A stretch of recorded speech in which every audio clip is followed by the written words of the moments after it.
A verse-by-verse study in the book of Genesis, ESV, with Irv Risch, chapter 48. What does Genesis chapter 48 mean? After settling in Egypt, Genesis 47, Jacob gives a major portion of his family blessing to Joseph's two oldest sons, Ephraim and Manasseh. Jacob had talked about dying for many years, Genesis 37 verse 35, 47:9, but now he truly nears the end of his days. If this scene takes place immediately before the events of chapter 49, Jacob is literally on his deathbed. Joseph, hearing of his father's illness, comes to Jacob's side with his two oldest sons to receive a blessing. Jacob's frailty is reflected in the effort it takes him to sit up in bed, Genesis 48 verses 1-2. Weakness aside, Jacob has clearly prepared for this moment. He begins by pointedly recalling one of the times God Almighty appeared to him in Luz, also known as Bethel, and the promise God made to make his descendants into a nation with their home in Canaan, Genesis 28 verses 12-15. It is important that Joseph understand the significance of this promise for himself and his sons after him. He announces that he is claiming Joseph's two oldest sons as his own sons. In fact, he will elevate their position in the family above his actual oldest sons Reuben and Simeon. In doing so, Joseph's family will receive a double portion of the inheritance. It's significant that even now, the loss of Rachel is still fresh in Jacob's mind. Perhaps claiming Ephraim and Manasseh as his own sons is a way to honor her once more, Genesis 48 verses 3-7.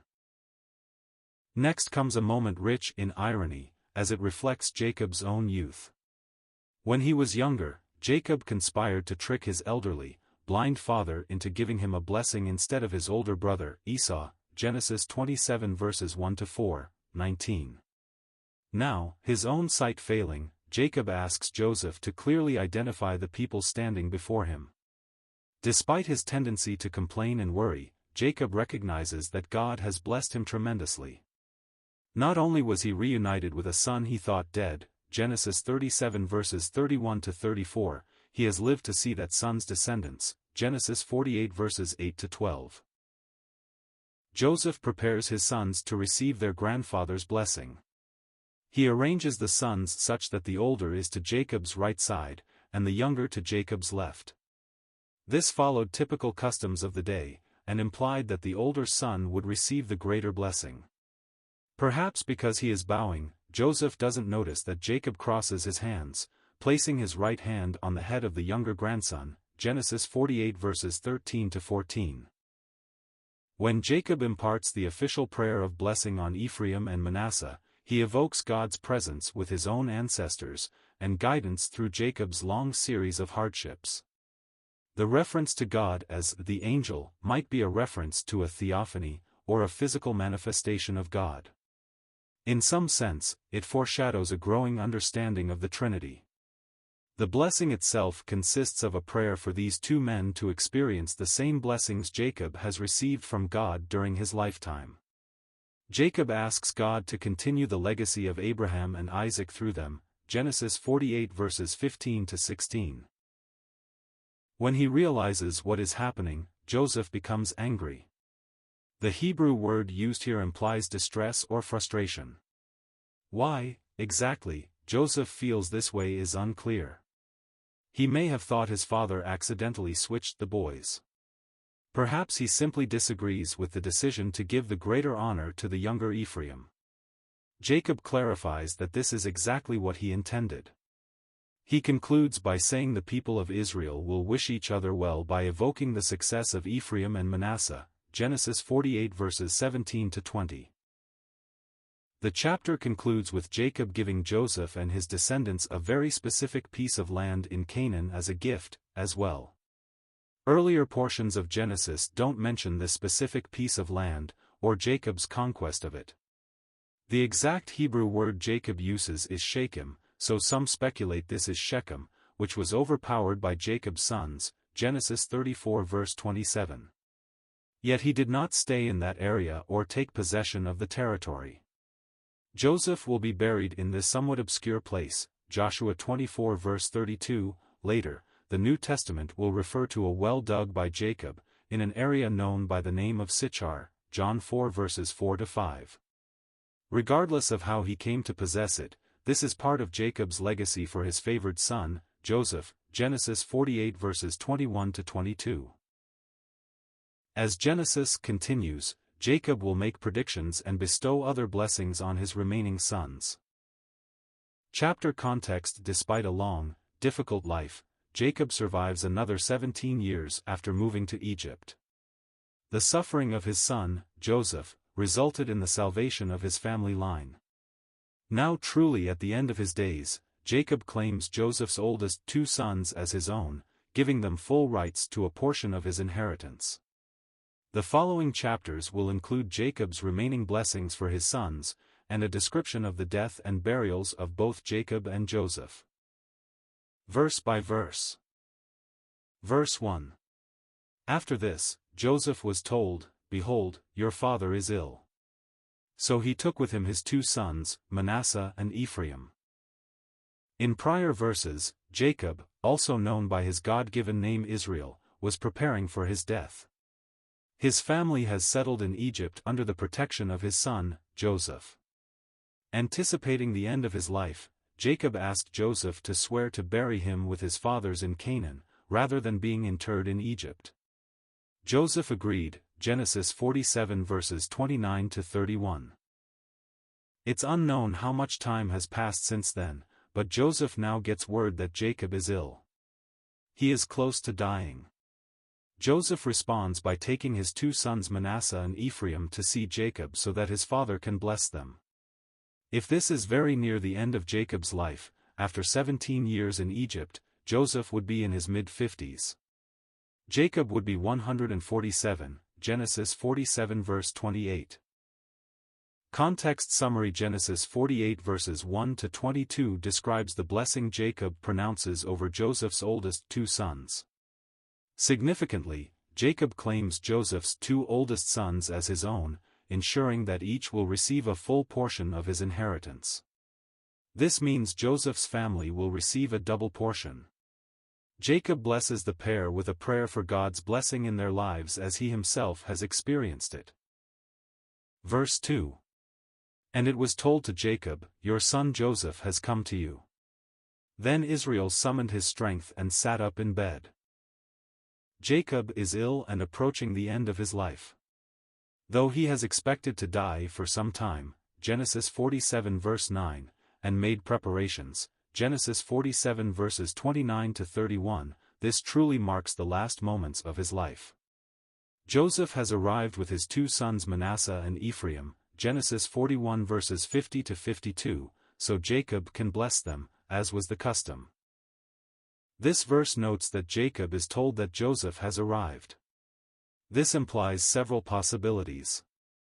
One is that it reflects how near to death Jacob is. As one might do in a hospital room, the bedridden person is told who is coming prior to them entering. This allows Jacob to get ready. It also reflects the fact that Jacob is nearly blind, Genesis 48 verse 10. Likewise, the text says that sitting up in bed required significant effort. In any case, Jacob sits up to interact with Joseph and his sons more appropriately. Verse 3. And Jacob said to Joseph, "God Almighty appeared to me at Luz in the land of Canaan and blessed me." Joseph has arrived at his father's bedside once again, Genesis 47 verses 29-31, this time after receiving news that Jacob is near death. Joseph has arrived with his two sons Manasseh and Ephraim to receive a final blessing from Jacob, Genesis 48 verses 1-2. After sitting up to receive them, with much effort, Jacob recalls the moment God appeared to him at Luz. Jacob refers to the Lord as God Almighty, literally El Shaddai. Luz was the old name for the town of Bethel. It is not uncommon for someone nearing the end of his life to retell meaningful moments from their life. This, however, is different. Jacob will remind Joseph about the covenant promises the Lord has made to him. Specifically, he will describe the Lord's promise to make him into a great people who will occupy the land of Canaan as an everlasting possession, Genesis 28 verses 13 to 14. Verse 4. And said to me, Behold, I will make you fruitful and multiply you, and I will make of you a company of peoples and will give this land to your offspring after you for an everlasting possession. Jacob is ill and nearing the end of his life, Genesis 48 verses 1 to 3. Joseph has brought his 2 sons to Jacob, presumably so the 3 of them could receive a blessing from the patriarch before his death. In the previous verse, Jacob began to recall the time God Almighty appeared to him at Bethel, also known as Luz. There, the Lord had blessed him, Genesis 28 verses 12 to 15. This was when Jacob was returning to Canaan after spending 2 decades working for his father-in-law in Padan Aram while hiding from the wrath of his brother Esau, Genesis 27 verses 41 to 43. Joseph, Manasseh, and Ephraim listen as Jacob continues to describe one of the central promises given to him by God. This is a key covenant God made with Jacob's grandfather Abraham, Genesis 17 verse 8, and that his own father Isaac passed down to him for an inheritance, Genesis 28 verses 3 to 4. God would make Jacob to be fruitful and multiply. This meant that his offspring would be very numerous, starting with his own 12 sons and their sons after them. Next Jacob told Joseph that God said his family would become a company of peoples who would take everlasting possession of the land of Canaan. Despite his habit of being fearful and negative, Jacob appears to have held on to this promise from God throughout his life. Now, on his deathbed, he means for Joseph to understand that the family's future blessing is in Canaan, not in Egypt. Verse 5.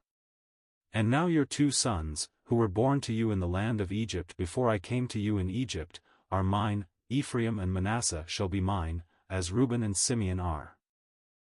Joseph has brought his 2 oldest sons to his dying father's bedside to be blessed, Genesis 48 verses 1 to 4. After reminding Joseph of God's promise to give to his descendants the land of Canaan as an everlasting possession, Jacob now turns to blessing Joseph's sons. As it happens, this is a tremendous blessing, indeed. In essence, Jacob formally adopts Ephraim and Manasseh as his own 2 sons. No longer will they be considered simply grandsons. Instead, they will be given the same generational privileges as Jacob's other sons. More than that, Jacob appears to elevate Joseph's 2 sons to the rank of his firstborn sons above even Reuben and Simeon. The effect of Jacob's action is that Joseph and his family will now receive the birthright and a double portion of the family inheritance. Why would Jacob do this?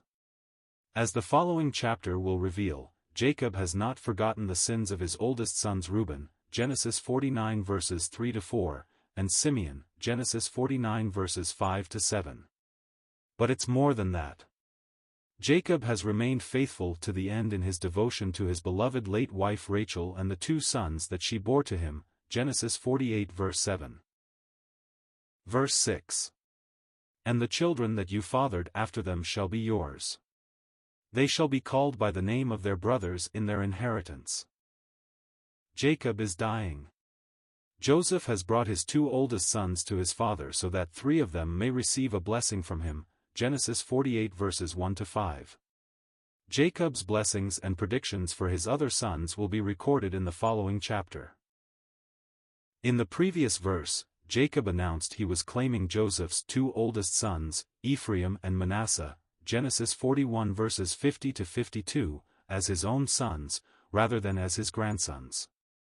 In essence, Jacob was adopting them, and even elevating them to the rank of firstborn above even Reuben and Simeon. This would result in Joseph's line receiving the birthright and a double portion of the family inheritance. Now Jacob mentions Joseph's other children. This is the first time Genesis has mentioned that Joseph has other offspring. Jacob makes clear to Joseph that he is not placing any claim on those children. They will take their place under their older brothers Ephraim and Manasseh in the inheritance, as Jacob's other grandchildren would do under their fathers.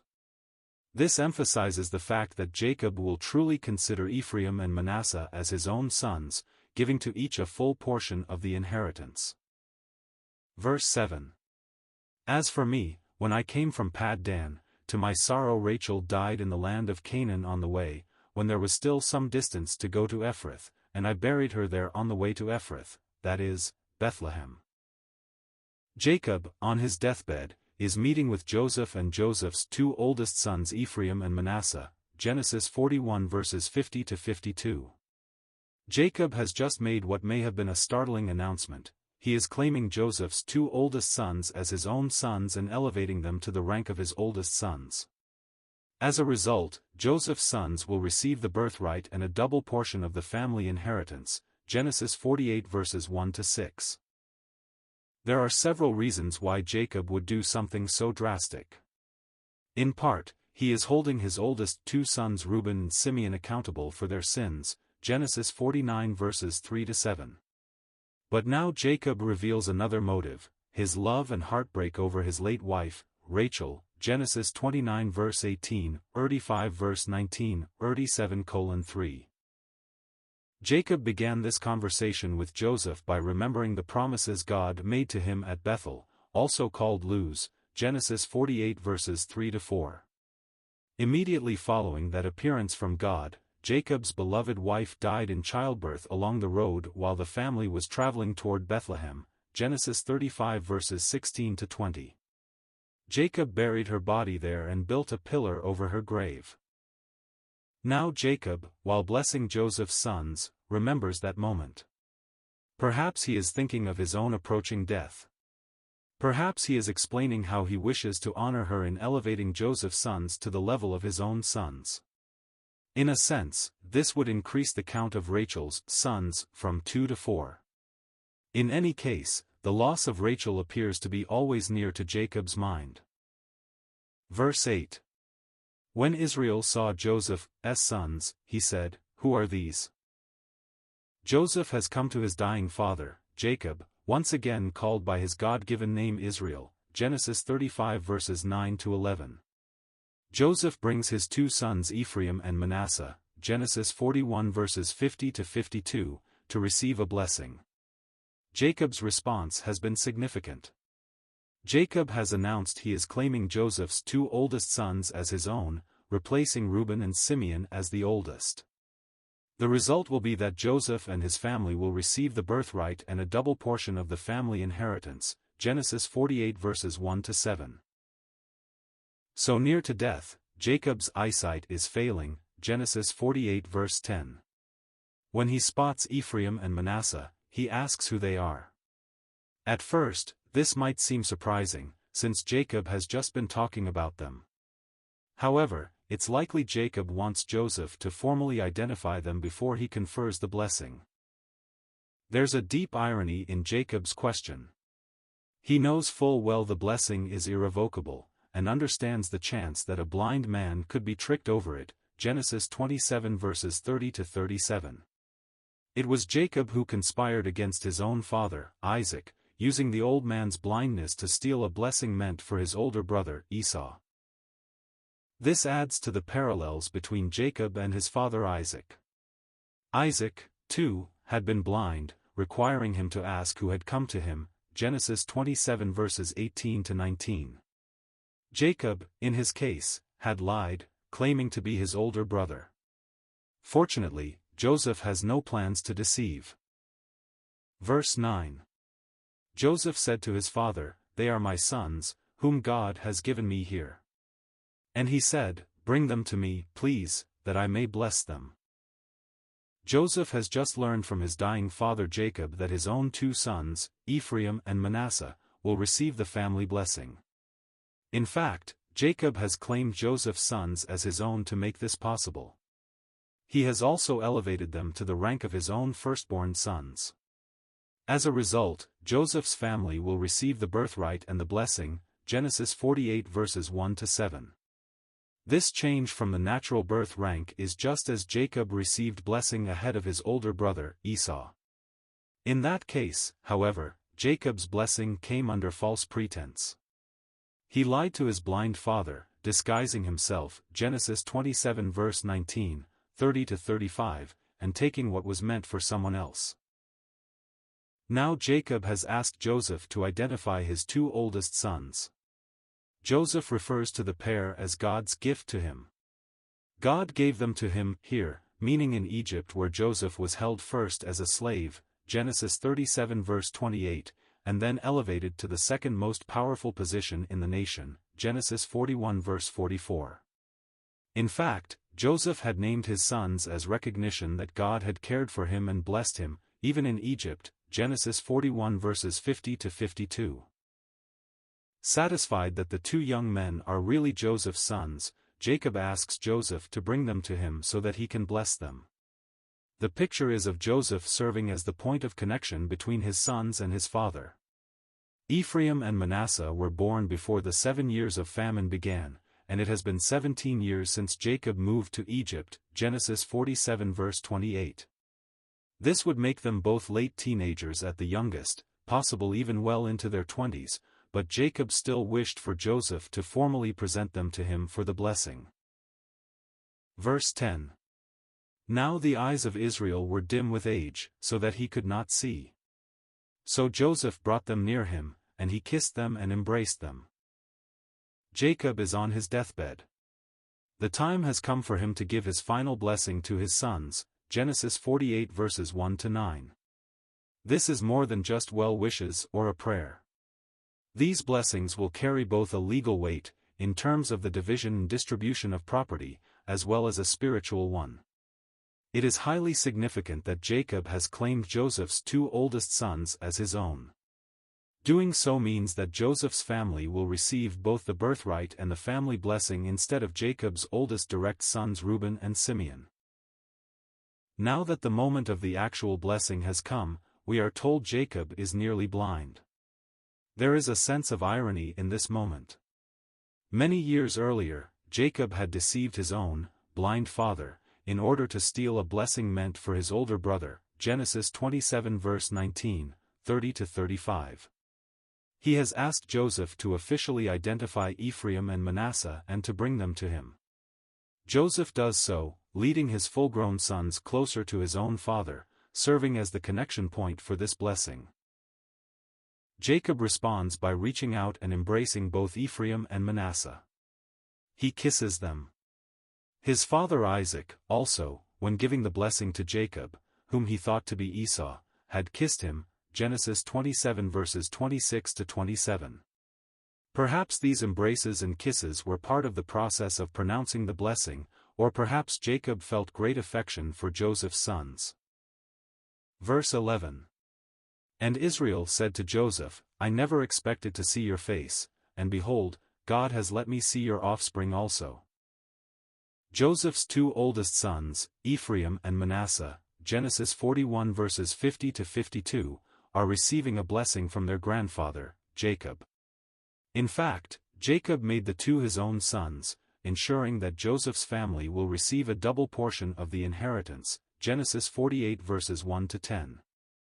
Jacob has embraced and kissed Joseph's sons. Now he pauses to appreciate the moment. For over 20 years, Jacob had thought Joseph was dead, killed by a wild animal, Genesis 37 verses 31 to 34. He had lived in overwhelming grief, Genesis 37 verse 35. He acknowledges that the end of all these experiences is God's great gift to him. Not only was he reunited with Joseph, but God has also allowed him to live long enough to see Joseph's offspring. Verse 12. Then Joseph removed them from his knees, and he bowed himself with his face to the earth. Jacob, on his deathbed, is preparing to give his formal blessing to Joseph's two sons Ephraim and Manasseh. Jacob has just embraced them and kissed them, pausing to marvel at God's great gift of allowing him to see his son Joseph alive again and even to see Joseph's offspring. It is a tender moment, Genesis 48 verses 1 to 11. Now Joseph responds by bowing with his face to the ground before his father in a sign of great respect. The action may also have expressed his own gratitude to God and to his father for the privilege of seeing his own sons blessed by Jacob. First, though, Joseph is said to have removed his sons from Jacob's knees.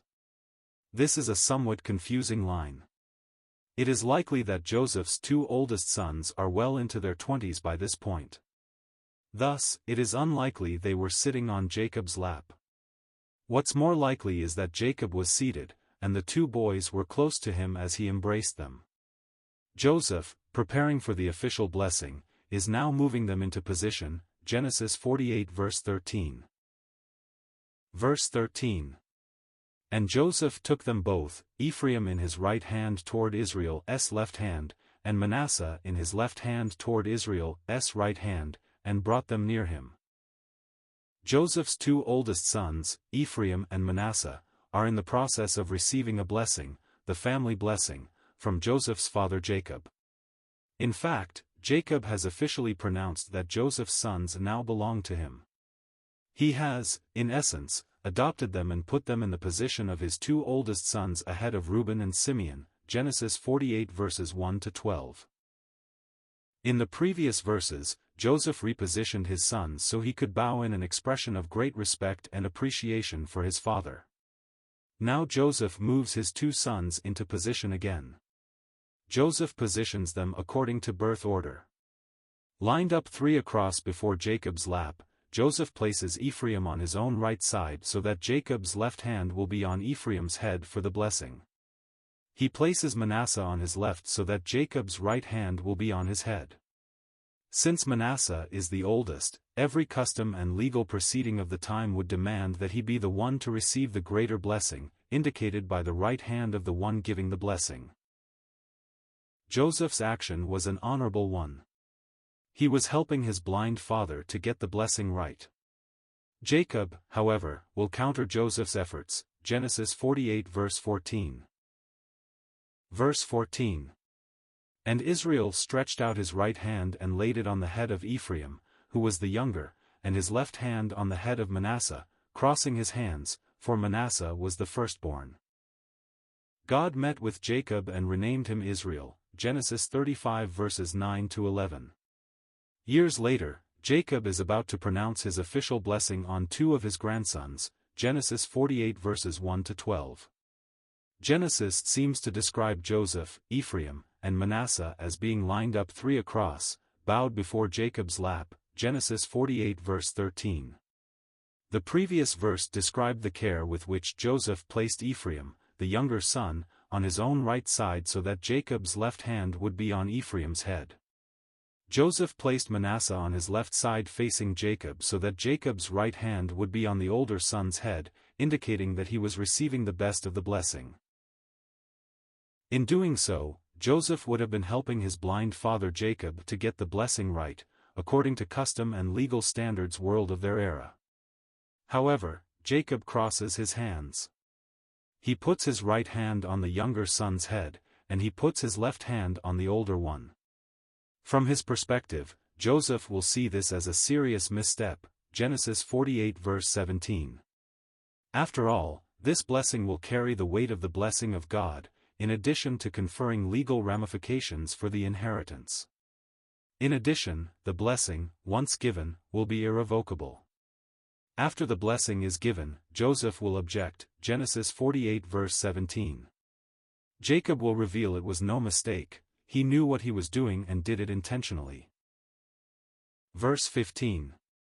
And he blessed Joseph and said, The God before whom my fathers Abraham and Isaac walked, the God who has been my shepherd all my life long to this day. On his deathbed, Jacob is giving his blessing to his sons before he dies. Genesis 48 verses 1 to 12. Instead of beginning with his oldest son Reuben, he starts with Joseph's sons. In fact, he declares them to be his own sons with the legal standing of the firstborn of all his sons. In doing this, Jacob ensures that Joseph's family will get a double portion of the inheritance. More than that, Jacob appears to be giving to Joseph's sons Ephraim and Manasseh the primary blessing, the family blessing. Jacob places his hands on their heads as they apparently kneel before him. However, Jacob puts his right hand on the younger son's head and his left hand on the older one. Genesis 48 verses 13 to 14, something that will concern Joseph. Genesis 48 verse 17. Jacob makes it clear that the blessing is a prayer. It is not a hope or a wish for good fortune. It is a prayer that carries the weight of God's own promises. God has blessed Jacob abundantly. He now prays for God to bless his offspring in the same way. As Jacob begins his prayer, he addresses God. Jacob recognizes God as the same Lord who spoke with his ancestors Abraham and Isaac.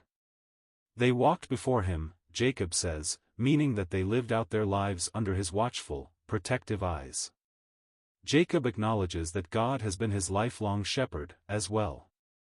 The picture of God as a shepherd, guiding his people through their lives, will be repeated many times in the Bible.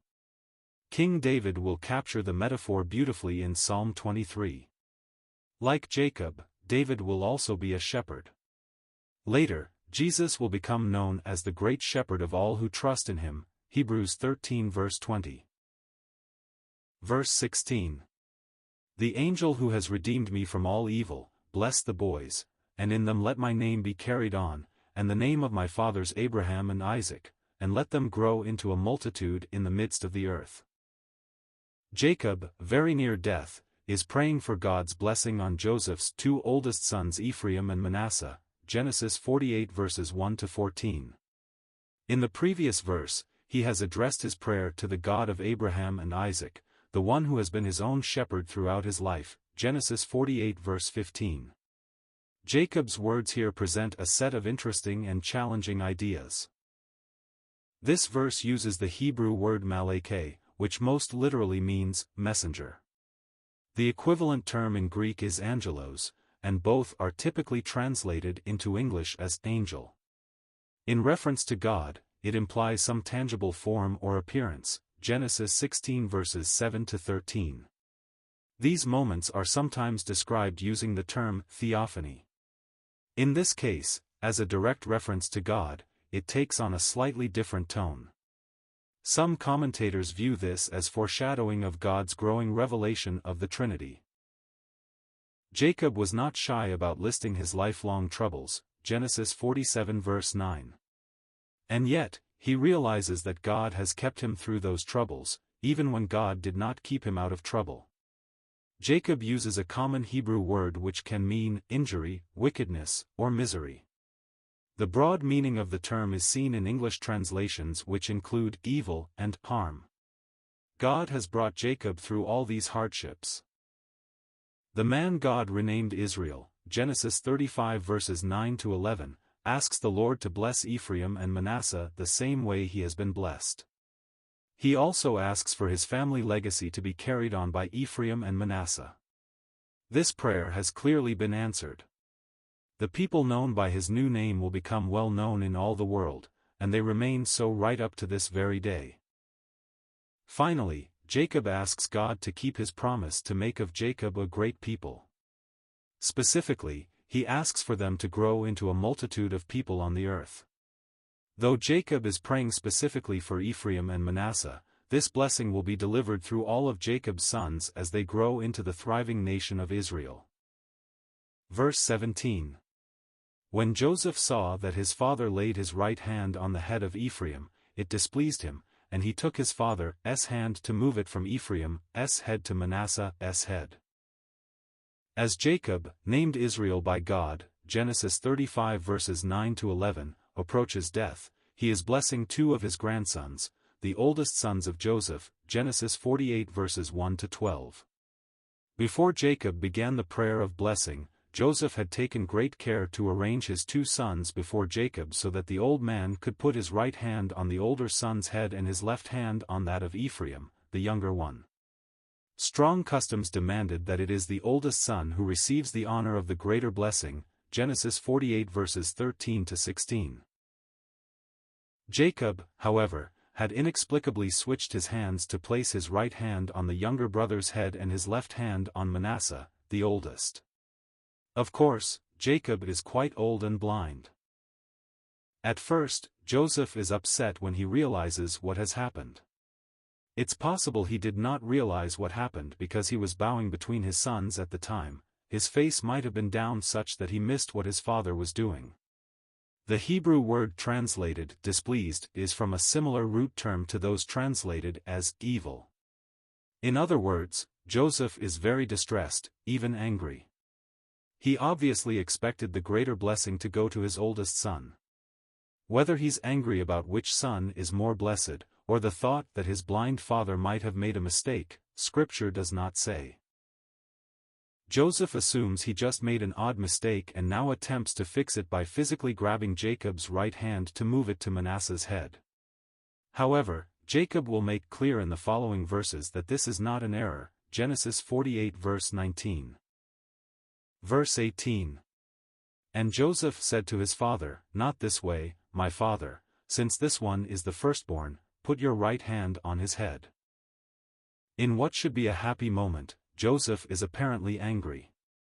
His dying father Jacob seems to have made a very significant mistake while blessing Joseph's two oldest boys in prayer. Jacob has placed his left hand on the oldest boy's head and his right on that of the younger one. Throughout the Bible and the world of this time, the right hand or right side was that of the greatest honor. Custom demanded that the greatest honor be given to the oldest male heir, Genesis 48 verses 1 to 16. In the previous verse, Joseph grabbed Jacob's right hand to move it over to his oldest son's head. Now he tells Jacob, "Not this way." He instructs his father to put his right hand on the firstborn's head, Genesis 48 verse 17. Unfortunately, most of the blessing had already happened, and the giving of the family blessing seems to be irreversible in Genesis, no matter the circumstances, Genesis 27 verses 34 to 36. The other problem is that Jacob had known exactly what he was doing in placing his right hand on the head of the younger son. He did it intentionally, as the following verses will reveal, Genesis 48 verse 19. Verse 19. But his father refused and said, "I know, my son, I know. He also shall become a people, and he also shall be great. Nevertheless, his younger brother shall be greater than he, and his offspring shall become a multitude of nations." Jacob is on his deathbed, giving the primary family blessing not to his oldest son Reuben, but to the two oldest sons of his 11th son Joseph. In what may have been a surprising move, Jacob has in fact declared that Joseph's oldest two sons are his, each with a full share of his inheritance, Genesis 48 verses 1 to 13. Though Joseph would have been happy with this, he is greatly displeased with his father for a moment. Before the prayer of blessing, Jacob switched his hands and put his right hand on the younger son's head and his left hand on that of the firstborn son, Genesis 48 verses 14 to 17. Joseph's anger might have been because he thought his father made a mistake. Joseph has tried to correct his father, grabbing Jacob's right hand to move it to Manasseh's head. Jacob insists it was not an error. He did exactly as he intended. In fact, Jacob tells Joseph there will be a difference in the amount of blessing each of the boys will receive. Joseph's firstborn son will, in fact, be blessed with many offspring. Manasseh will become a people and a great man. Ephraim, however, will become greater than Manasseh. His offspring will become a multitude of nations. Years later, the tribe of Ephraim will, in fact, become greater than the tribe of Manasseh. Moses, in his blessing on the tribes of Israel before his death, will put it this way in his description of the two tribes of Joseph's sons: "They are the 10,000s of Ephraim, and they are the thousands of Manasseh," Deuteronomy 33 verse 17. Jacob does not explain why he chooses to bless the younger son above the firstborn. In doing so, however, he follows the pattern of his own life. Jacob himself was the second-born of twins. And while it's true that he schemed his way into receiving the greater blessing from his father Isaac, Genesis 27, it is also true that God intended for that blessing to go to the younger brother from the very beginning, Genesis 25 verse 23. In Romans 9 verses 6 to 13, Paul will point to God's choice to place the younger over the older in the case of Jacob and Esau as evidence of God's sovereignty in all things. Verse 20. So he blessed them that day, saying, "By you Israel will pronounce blessings, saying, God make you as Ephraim and as Manasseh." Thus he put Ephraim before Manasseh. Jacob is giving a deathbed blessing to the two oldest sons of Joseph. In fact, Jacob is giving them the primary blessing. They are being honored even beyond Jacob's naturally born oldest sons, Genesis 48 verses 1 to 13. Joseph had been displeased that Jacob had done so with his right hand on the younger son's head instead of the firstborn. Jacob explained to Joseph that he did this intentionally. Though Manasseh will be greatly blessed, his younger brother Ephraim will be even greater and grow into a much larger people, Genesis 48 verses 14 to 19. Now Jacob concludes his blessing on the two boys. Both will be greatly blessed. Both will be held up in Israel as an example of God's blessing and prayer for others to be blessed likewise. May God make you as Ephraim and Manasseh. And yet, the verse ends with one more acknowledgement that Ephraim will be more blessed than his brother Manasseh. Verse 21. Then Israel said to Joseph, Behold, I am about to die, but God will be with you and will bring you again to the land of your fathers. After 147 years of struggle and controversy, Genesis 47 verses 9 and 28, Jacob is on his deathbed. He has just concluded giving a surprising blessing to Joseph's two oldest sons Ephraim and Manasseh. In fact, he has given to them the primary family blessing, declaring them to be his own sons and blessing them above his oldest son Reuben, Genesis 48 verses 1 to 13. As part of that blessing, he has also elevated Joseph's second son, Ephraim, above Joseph's firstborn, Manasseh, Genesis 48 verses 14 to 20. Now Jacob gives a reassurance to Joseph. Jacob makes clear to Joseph that even after he dies, God will still be with Joseph and the family. God will bring them back to the land of promise in Canaan. Jacob does not want Joseph to make the mistake of thinking that his death will mean the end of God's faithfulness to his offspring. The story won't end here. Verse 22. Moreover, I have given to you rather than to your brothers one mountain slope that I took from the hand of the Amorites with my sword and with my bow. Jacob, on his deathbed, has just given to Joseph a double portion of his inheritance by making Joseph's two oldest sons full heirs along with his brothers, Genesis 48 verses 14 to 16. Now he adds one more thing to Joseph's inheritance. Jacob bestows a specific ridge or mountain slope in Canaan. This is described using the Hebrew term for shoulder, which is Shechem, is very similar to the name of the region Shechem, where Jacob's sons had made a vengeful conquest, Genesis 34 verses 25 to 27. Of course, Jacob left soon after, rather than conquering that territory. The area Jacob mentions was, it seems, taken from the Amorites. Prior references in Genesis did not include that detail, but the same area is later known as Sichar and is the site of a well apparently dug by Jacob, John 4 verses 4 to 5. This is where Jacob's remains will be buried, after Israel is liberated from Egyptian slavery, Joshua 24 verse 32. End of chapter 48.